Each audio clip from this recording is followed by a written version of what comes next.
Well, hey there, everyone. Welcome back to another episode of the Island Church Weekly Podcast. We are back after a few weeks away. If Yep. I do say, Pastor Will, you're looking mighty tan and healthy and vibrant. What is going on with that? Where you been? Saying I had a good time. Certainly appreciate our people. Robert Beckman preached for me while we were gone, Yep, but we spent 9 days in Grand Cayman love and it. enjoyed the sun when it was out. And when it wasn't, I tried to get under the water with the little fishies. I So love it.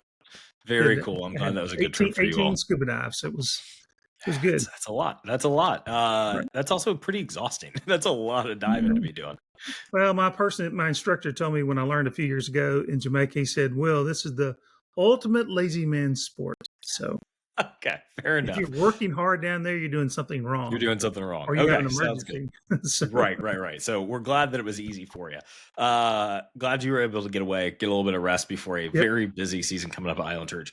Give us a quick recap of how this past Sunday was at Island Church. You were back in the pulpit preaching, and then the yep. week before, just kind of where we've been and kind of what God's been up to. Well, we had some people. I'm not sure we've communicated, but we just had a great picnic on the 9th. We had 50 or 60 people down at Fort DeSoto. Great food, baptism service in the Gulf waters there. So that was really good. That was a very special time. So that was good. And then Sandy, I took off for a little period of time, and in my absence, Robert Beckman, my good friend and person that worked with me at the Farbast Convention that I had hired there, came and spoke. And Robert, one of the things he is doing is he's just got such a heart. He's a brilliant man, and but he just has a heart for people that the persecuted church. And he's working with Open Door Ministries, and so he preached in my absence, and that did a great job. I've heard, and I think it's very moving to our people just to recognize that there are people that don't have the privilege we have of being able to worship freely, and many of those are being persecuted. Of course, in some parts of the world, they're actually persecuting it to the point of death. And so Robert did a great job with that. And then this past week, I picked back up in the sixth part of our heart attitudes, dealing with how do we live an authentic life, and how do we do this kind of in a full-time way. And so it's kind of to encapsulate our heart attitudes. And so this particular week was on supporting the work of the church financially.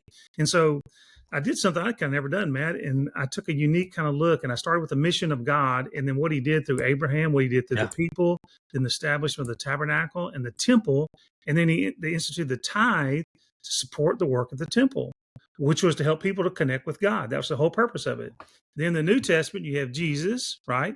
Then He has the disciples. Then He forms the church. He gives them the Holy Spirit, which gifts them. Last week I preached, we talked about participating in the church, right? yeah, He's given us gifts. We use our times and talents and treasures and everything else, and then we support the work financially. The work of the local church is the primary place. It's not a secondary. It's not an option. It's not one of many. It's the primary place, just yeah, like it was with through the temple, and it's to help people come to know Jesus. And so that's what it's about. That's what the Bridge Project's about. That's why yeah. we exist, and it brings honor and glory to Him. So that's kind of this past week, and Very cool. in terms of the message, and we know that people are different spots in their spiritual growth and their giving. Some people it's easy to give, and meaning they've settled that issue. Other people are wrestling with it, and I would say it's good if you're wrestling. Just keep trying to ask God to give you the courage to do what He calls you to do, and start where you are. You haven't given, just give something. Yeah, that's a Just great do word. It's something. Yeah, take that first step, right? Like we talk about that a lot. Like, what's your next step? If you're not to a point where God's got you on that journey of fully committing to a tithe and then radical generosity beyond that, just especially this time of year, it's such a great time to make a new habit, right? Of even if it's just something small on a regular Mm. basis. I do think the regularity of giving is something that's really, really important. That we're not just having this tip culture towards God. That's, oh yeah, when I get a few extra bucks, or when I get that nice little pop of cash around tax season or whatever it is, right? But that it becomes actually a habit, even if it's a small habit that we start. That's how habits grow. So that's great that we're talking about that on Sunday mornings. What is coming up that folks need to know about? That's kind of where we've been. There's a lot coming up, so I'll just kind of let you talk for a little while, because I know it's going to be a minute. A lot of great things, a lot of great things happening. And one phrase I used, I thought about it on Sunday, man. You can borrow it and use it and say you're doing some research. But one of those things is, I've never met someone that said, I've been tithing and I wish I wasn't. Yeah, no one regrets it. No, you just it just doesn't happen that way. And so, God certainly blesses, and the potential is God can discipline you if you don't.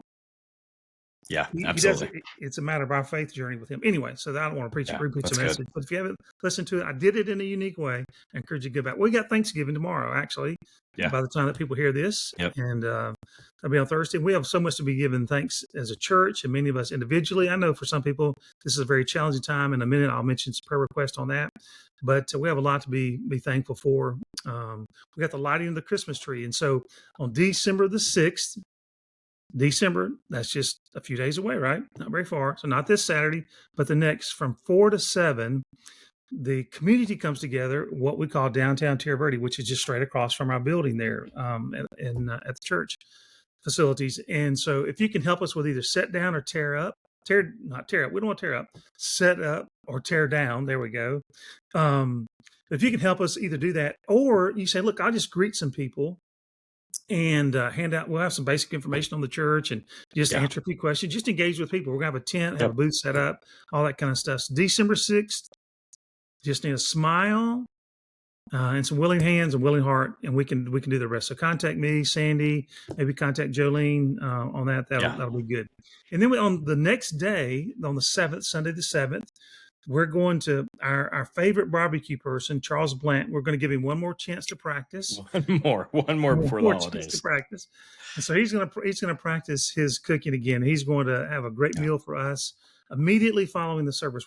All of our guests, we're going to welcome there. We're going to invite them as well, whoever shows up, plus our regular tenders and those that consider themselves members of our church. It's actually for everyone. We're going to do that meal, followed by what we call an annual ministry celebration. We're going to celebrate this happened this past year. We'll recap some things, and then we're going to talk about 2026 and where we're going. Of course, as you can imagine, we have this little building thing going on. Yeah, just a small little thing working on. Small thing. And it's not about the building. It's about expanding our mission, and it's about reaching into more people groups, and particularly young people. And it's about setting the church for its future.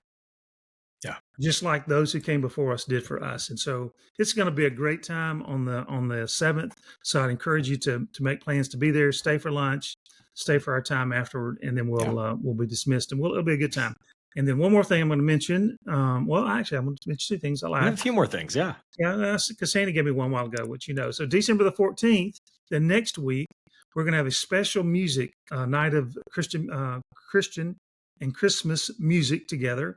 The Pitchforks, which is the name of the choral group from St. Pete High, will be with us. They've been the last several years, do a great job. It's just wonderful to hear the girls, mostly girls, sing.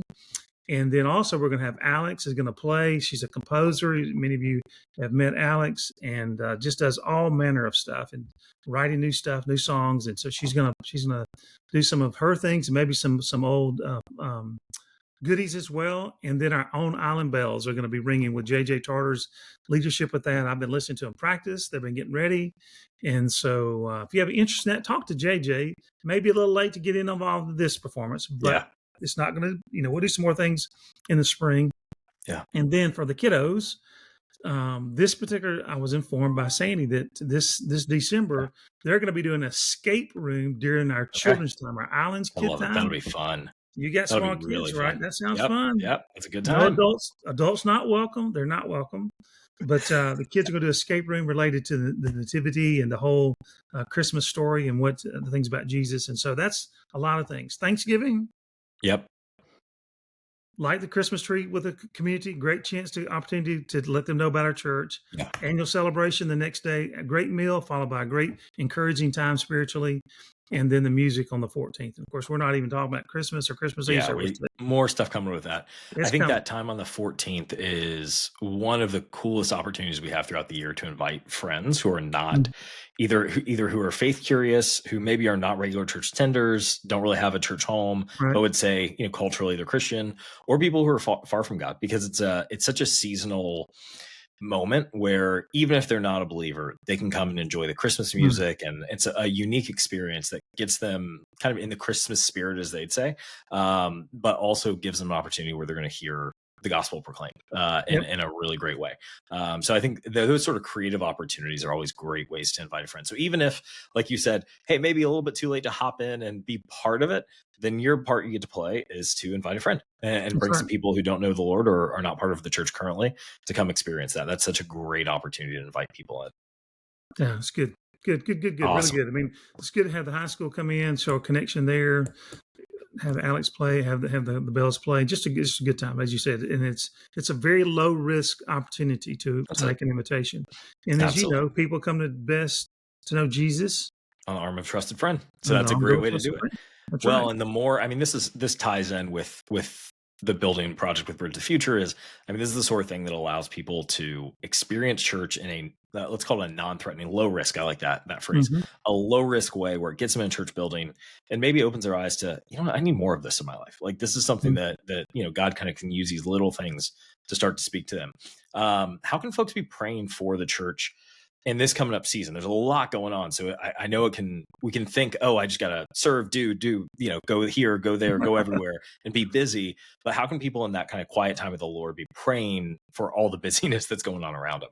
Well, you know, we're going to have with this, we're going to have a lot of interactions with people that don't know Christ or likely, or we don't know where they are with Christ.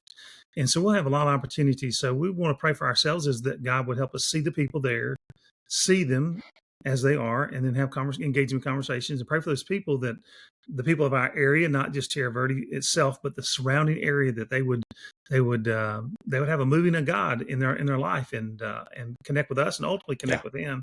And so they can continue to pray about those kinds of things, all the opportunities that we have, specifically the events, but particularly it's about the people for the events. Yeah. So that's one thing. And then the other thing, we've got several people. I was going to mention this past Sunday. I didn't do it at the end of the service, but we have several people in the hospital at various stages of getting out, and there's needs. And you know, some of you guys know Bill Long sits in the back there, and in our service, very faithful. And so Bill has had an open heart procedure, and they actually had 3 bypasses, and then has developed some additional challenges since then. So he's still in the hospital. So Bill Long, and then as well, we've got Paul Tichnell has been in for probably a couple of months. He's now in a rehab facility, so he's getting better. You can go by and see Paul. Some of our people have been doing that. So thankful for our men. Man, I just so pleased that our church has been reaching out to Paul and to Cookie as well. And so he's there, but he's improving every day. So that looks good to us. And then one of our founding members, Helene Logue, has got some really, really bad news this week. And is related to it's a life-threatening, or at least very life-altering kind of situation for her. And so she's in St. Anthony's Hospital. Some of you that know her, you can certainly reach out to her in terms of trying to get up to see her so you can communicate. And I'm sure she would enjoy seeing you. But she and her husband Mike are going to have some decisions to make, and about the future and things. But just pray for her. That's actually came on fairly suddenly, just in the last week, since maybe. Let's see, probably a week and a half now. Maybe it's a total of 2 weeks at the whole thing. Well, not quite 2 weeks, about a week and a half that's been going on. That's right. This is early in the week, so it's not been that long. So pray for Helene, and just pray for those people. Pray for our people. Look for around the people. Everybody during this season, for many people, it's an uplifting time, Thanksgiving and Christmas. Other times, people that have lost a spouse or have some particular other loss in their life, some challenge, it's time to reach out to them and do that with our church people and the people around us. Absolutely. Well, that's a great word. Absolutely. Lots of ways we can be praying right now. Lots of things to do, lots of things to pray for. So, Pastor Will, thanks so much for getting back in the swing of things with the Island Church Weekly podcast. Excited to get back into it again next week and kind of get back in our normal rhythm, right, as it were, going into the holidays. Thank you all for watching and listening, and we'll see you on Sunday, and we'll see you for all the events coming up on the calendar, and we'll see you back here on the podcast next week.